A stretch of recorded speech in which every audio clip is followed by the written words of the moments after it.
Lajn l-ewwel ma tikol. U għalkemm m'għandekx tiġġudika ktieb skont id-dera tiegħu, ma nistgħux niċħdu li din tħalli impatt kbir fuqna. Tkellimna ma' Julian Malija, magħruf aħjar bħala Giulino, dwar id-disin ta' ktieb u l-illustrazzjoni ta' oxra. Jiena xogħli fejn jidħol book covers u għal immur kontra l-espressjoni don't judge a book by its cover, għax infatti xogħol tiegħi jirrikjedi li nagħmel oxra ta' ktieb li hija attraenti u anke tirrappreżenta l-essenza tal-ktieb. Ġifieri huwa importanti għalija li l-oxra tirrappreżenta x'inhu jiġri fil-ktieb, fl-istorja, fir-rakkont, mingħajr ma nagħti mbagħad ma nikxef ċertu sorpriżi li jkun hemm fil-ktieb.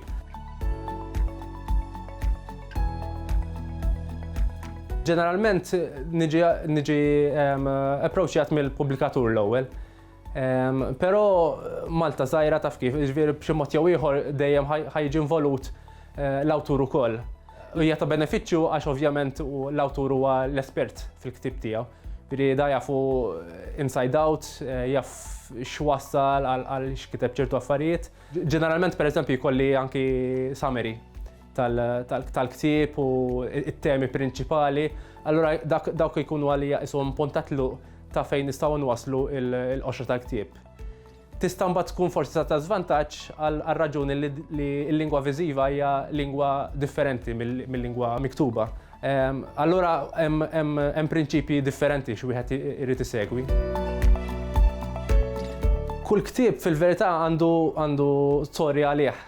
Hemm l-istorja ġol ktieb innifsu u storja wkoll kif nasal għall-qoxra tal-aħħar. Ġifieri ivarja ħafna mill-individwu, mill-awturi, mill-pubblikaturi, mill-kontenut. Jiena ġeneralment naħdem ġifieri l-ewwel niġi approachjat mill-pubblikatur, niltaqa' miegħu u mal-awturi wkoll ġeneralment, wara li nifhem eżatti fuq x'inhu l-ktieb, nagħmel sensiela ta' sketches, nesplora x'jista' jaħdem, x'jista' ma jaħdimx. Mbagħad nagħmel presentation, nuri il-proċess ta' fejn naħseb li sejrin. Ma jkunx il-prodott finali, ma jkun isu work in progress biex nispjega fejn ħanasal. Mbagħad jekk inkunu qbilna jew għalqas ikollna direzzjoni u mbagħad nażlu ngħidu okej, mela din l-option taħdem aħjar minn din l-option u mbagħad immexxu għal oxra finali. Naħseb li l-qoxra kapaċi tgħin biex tbieħ aktar ktieb u tbieħ ġifieri mhux sempliċement fuq livell kummerċjali, li tbieħu anki li tikkonvinċi l-aktar qarrejja li jaqraw il-kotba tiegħek. Nemmen li l-kontenut fil-verità huwa aktar importanti, biss l-ewwel ma tikol line, ġifieri jekk għandek kontenut tajjeb li dak li jkun jinvesti biex ikollu qoxra tajba, ħalli jikkomplementaw il-xulxin u kontenut tajjeb ma jintilifx sempliċement għax forsi jkollu qoxra mhux daqshekk effettiva.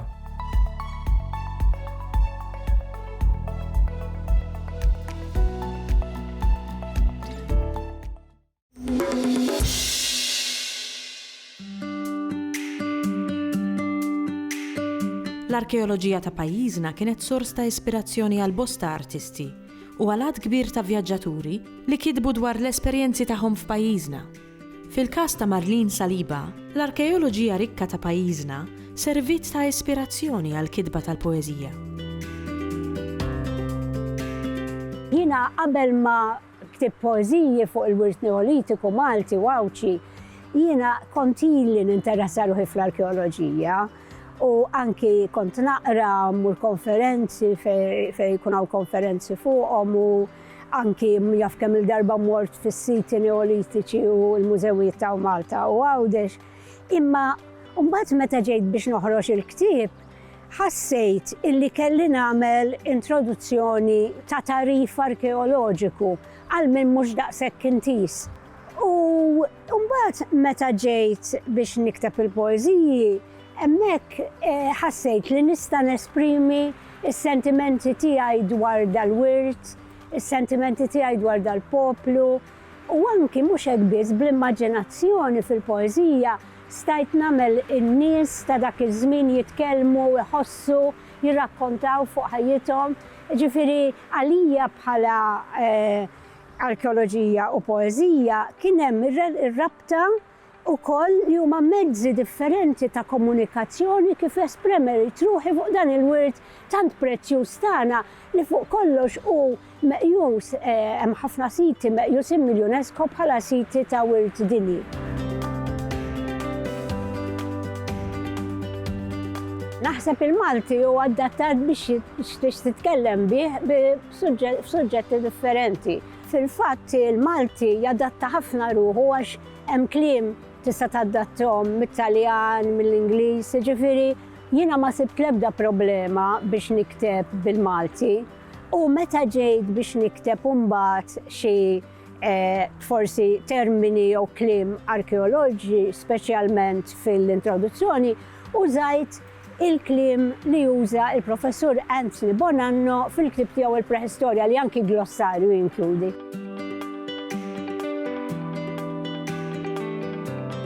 L-ewwel nett jiena nisma' il-lingwa li ġejja l-poeżija biha, dik l-ewwel ħaġa. Ma nisfurzax il-lingwa. U mbagħad inħoss li rrid niktibha kif tiġi, ġieli tiġi f'daqqa. U l-ideja u l-poezija u tinkitab waħedha, ġieli tiġi biċċa ideja u biċċa poezija, bat nistenna sakemm jiġi dak il-moment poetiku illi nerġa' nista' nkompli għax jiena nemmen li l-poezija isek dak il-moment li taqqat il-moħħ u l-qalb. U mbagħad wara nħalliha f'kaxxun u jekk nara li nsib xi frażi jew oħra illi isli qed inħossha adattata norqom għax nara.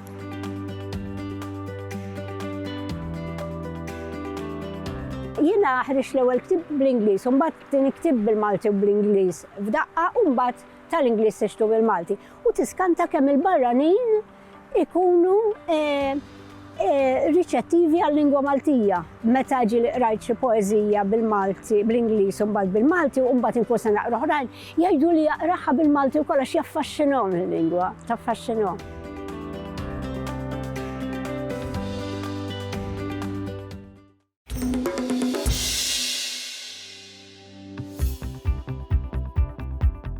Probabbilta jew probabilità, proset jew prosit, vera jew veru. Dawn il-kelmiet huma kollha kemm huma korretti, imma spiss waslu għal nuqqas taqbil bejn il-kittieba. X'riċerka saret dwar il-varjanti fonetiċi u kif l-aħjar inniżluhom fil-kitba? Il-varjanti fonetiċi hemm min jitħawadhom mal-varjanti ortografiċi. L-ewwel x'inhi d-differenza bejniethom? Il-varjanti ortografiċi huwa dak il-kliem li tippronunzjah l-istess u tikdbu jew inkella staj tikbu b'modi differenti.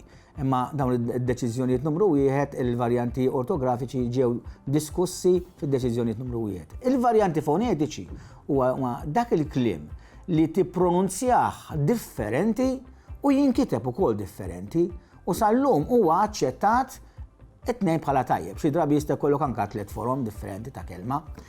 U minnu fil-Malti għandna ħafna. Per eżempju, kliem bħal probabilità, it-tarf bilta hemm 4 modi. Jista' jkun probabilità jew probabbiltà bid-doppja B, imbagħad hemm probabilità jew probabbilità. Hemm 4 modi. U apparti ta' kif jistgħu jingħadu huma wkoll ta' kif jistgħu jinkitbu. Ġifieri l-varjanti mhumiex fonetiċi biss iżda wkoll ortografiċi. U huma kollha aċċettati kemm fit-taħdid kif ukoll fil-kitba. Għandek kliem bħal ikkonsidra u ikkonsidra, qed ninnotaw li d-differenza tista' tkun sempliċement vokali. Għandek kliem bħal min jgħidlek sfortunatament, min jgħidlek sfortunatament. Li huma tajbin dawn, li mit-tajba minnhom. Sal-lum huma aċċettati tnejn. U ma naħsbux ukoll li din il-varjetà tolqod biss l-kliem li ġej mir-Rumanz jew inkella forsi mill-Ingliż, imma anke kliem li ġej mill-Arbi. Kliem li jeżisti ħafna, pereżempju hawn min jgħidlek akbar, hawn min jgħidlek ikbar. Hawn min jgħidlek aktar, hawn min jgħidlek iktar.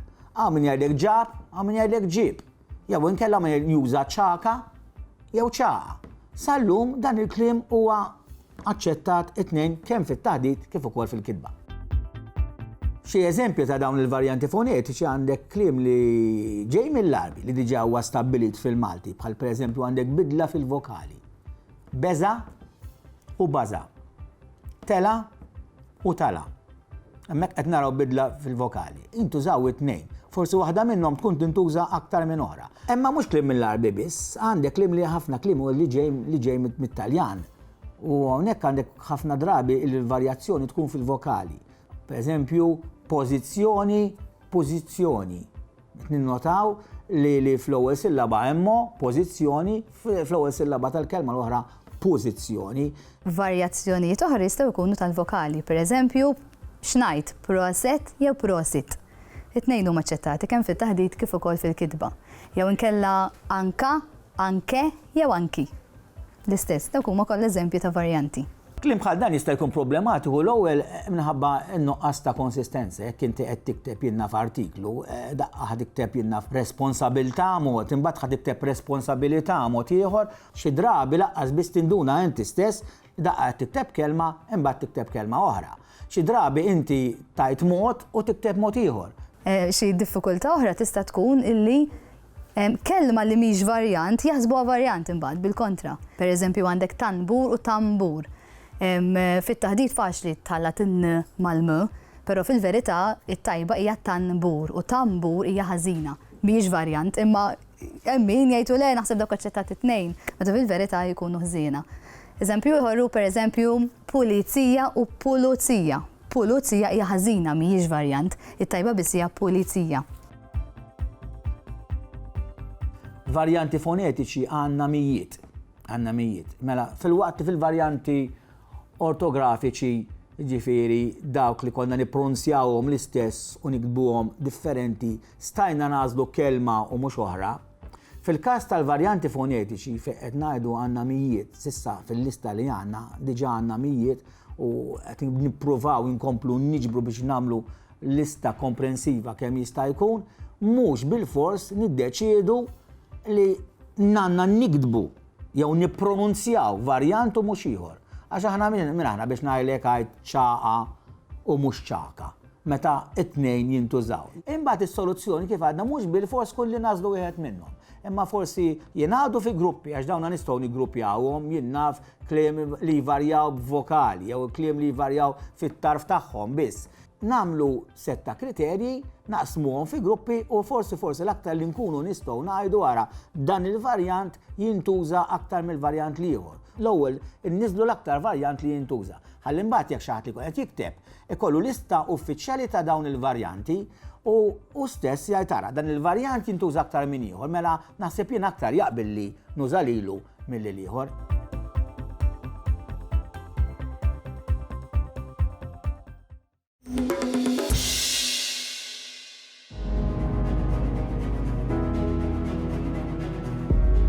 Ħafna mit-traduzzjonijiet klassiċi jew kitbiet dwar il-mitoloġija bil-Malti saru minn dun Viktor Xwireb, Ġiżwita li fost l-oħrajn qaleb għal-ilsinna l-Odissea u l-Iljade ta' Omeru, is-seba' traċedji ta' Sofokle u l-arti poetika ta' Aristotli. Huwa studja l-Latin, il-Grek u l-Filosofija fl-Università ta' Oxford. Kiteb ukoll enċiklopedija tal-mitoloġija li llum insibuha ppubblikata bħala parti mill-kullana kulturali. Imma qabel xejn, x'nifhmu bil-kelma mitoloġija? Bil-kelma mitoloġija nkunu qed nirreferu għal ġabra ta' miti ta' kultura partikolari. Jiġifieri dawk l-istejjer li jispjegaw il-ħolqien u d-drawwiet ta' niesa. Il-mitoloġiji li aħna l-aktar mitħla tagħhom huma dawk tal-Griegi u tar-Rumani. Żewġ mitoloġiji li ħadu ħafna minn xulxin u li għadhom jinfluwenzaw il-kultura popolari sal-lum il-ġurnata. Ngħidu aħna fil-kotba u l-films ta' Percy Jackson.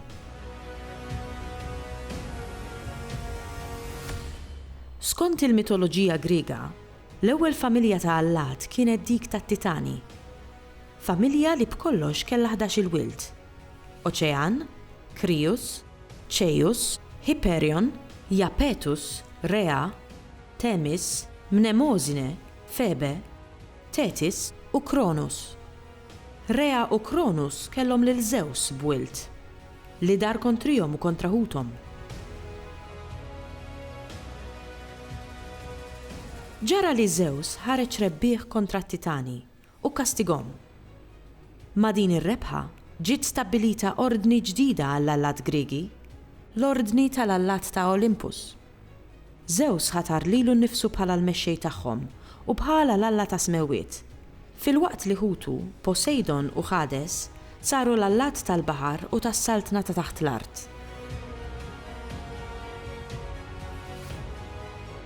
Ir-Rumani kienu influenzati qatih mill-mitoloġija Griega, tant li għal-bosta mill-allat Griegi insibu l-ekwivalenti tagħhom fil-Latin. Zeus, per eżempju, isir Jupiter, Poseidon isir Nettunu u Hades isir Pluto. Insibu bosta ekwivalenzi oħra bejn il-mitoloġija Griega u dik Rumana.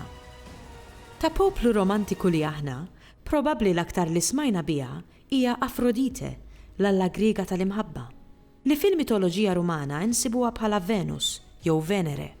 Fil-sinna nsibu bosta referenzi għal mitoloġija Griega u Rumana, mhux biss fit-traduzzjonijiet ta' kitbiet klassiċi jew fil-kotba tal-istorja, imma anke fil-letteratura. Ngħidu aħna fil-poeżiji ta' Maria Gregganado u Achille Mizzi. Grazzi għal Dun Viktor Xwireb, għandna traduzzjoni u l-kompilazzjoni tal-ismijiet ewlenin fil-mitoloġija Griega u Rumana. U għalkemm xi drabi nsibu xi inkonsistenzi f'dawn l-ismijiet minn kittieb għal ieħor, il-kompilazzjoni ta' Dun Viktor Xwireb tista' servina ta' punt ta' tluq tajjeb.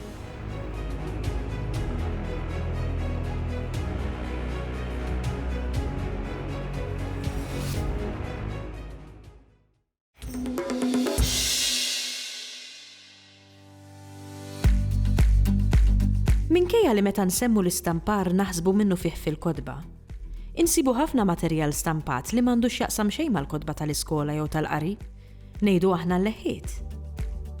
X'riżorsi oħra nsibu bil-sinna u kif jistgħu jintużaw l-aħjar?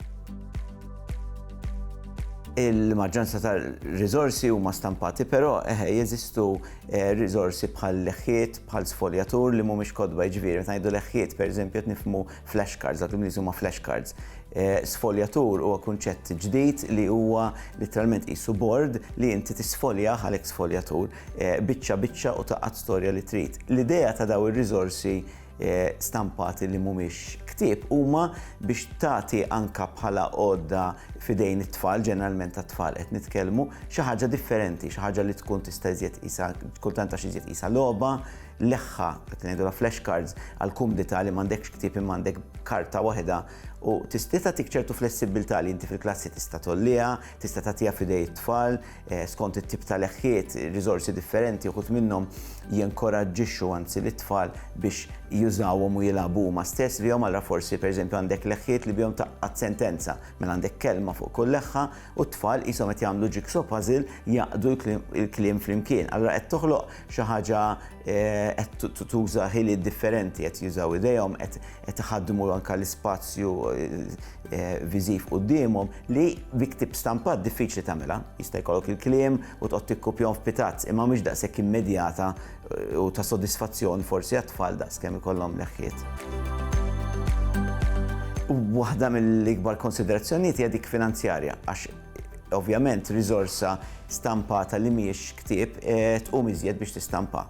Ovvjament jekk għandek leħħiet, għandek karti separati li jsiru fuq board, allura karta eħxen apposta, ħafna drabi ikollhom ikunu anke taralhom ikollhom dak il-CE fuq wara li huwa simbolu ċertifikat ta' sigurezza tal-Unjoni Ewropea, allura jkollhom pereżempju affarijiet bħat truf ikunu jiġu fit-tont biex dak li jkun it-tfal qegħdin f'idejhom ma jweġġawx, linka li tintuża ma tkunx tossika. F'każ qed nitkellem fuq tfal żgħar ħafna pereżempju qegħduhom fħalqhom, jiġifieri hemm ħafna minn dawn konsiderazzjonijiet li jollu xi ftit il-prezz. Imbagħad hemm konsiderazzjonijiet oħrajn meta qed noħolquhom li l-ippjanar tagħhom mhux bħal ippjanar ta' ktieb fejn għandek xi ħaġa strutturata paġna wara paġna wara paġna, imma għandek struttura differenti ta' ħafna biċċiet differenti. Jekk semmejna sfoljatur għandek ħafna biċċiet ta' karti li taqlibhom kif taqlibhom toħloq storja differenti. Jiġifieri inti ma tistax taħseb b'mod kronoloġiku kif naħsbu meta nfasslu ktieb normali, imma trid taħseb f'mod li appuntu minn natura tagħhom li t-tfal qed ittihom l-għażla li iħaltu s-sekwenza. Għal inti m'għandekx kontroll fuq is-sekwenza bħalma jista' jkollok fi ktieb fejn paġna numru 1 tiġi dejjem qabel paġna numru 2. Daw ir-riżorsi jgħinu fil-lingwa Maltija għaliex qed jgħinu lit-tfal kif tkellimna li jaħdmu b'mod mhux neċessarjament sekwenzjali li jaqbdu ktieb li ħajqraw l-ewwel paġna mbagħad it-tieni paġna kif ukoll huma iżjed interattivi. Inti fi ktieb ftit jew it-tfal qed jaqraw jew jekk huwa workbook jiktbu ġo fih. Hawnhekk għandek letteralment ħafna biċċiet għax ħafna mir-riżorsi jekk huma u qed jużaw anke qed jużaw idejhom, qed jużaw anke hemm dimensjoni spazjali tagħhom, allura huma fuq il-mejda qegħdin jaqbdu l-leħħiet flimkien, qegħdin idawru. Allura qed jgħin il-Malti għax huma qed il-ħiliet li jgħinu daw ir-riżorsi li inti tkun iżjed kreattiv pereżempju, ir-riżors daw tip ta' riżorsi jgħinu ħafna għall kreattività għal dak li ngħidu storytelling li eventualment jintuża biex jinkitbu l-komponimenti, eccetera. U jgħinu ħafna daw riżorsi xi jistimulaw kreattività. Pereżempju jeżistu leħħiet bil-Malti li inti turihom frażi u tgħidilhom ibni l-istorja fuq din il-frażi jew x'timmaġina li seta' kienet isir biex seħħet din il-ħaġa. Ara t-tfal qed tistimulawhom il-kreattività u flok jirrakkontawha bl-Ingliż qed ninkoraġġuhom jirrakkontawha bil-Malti.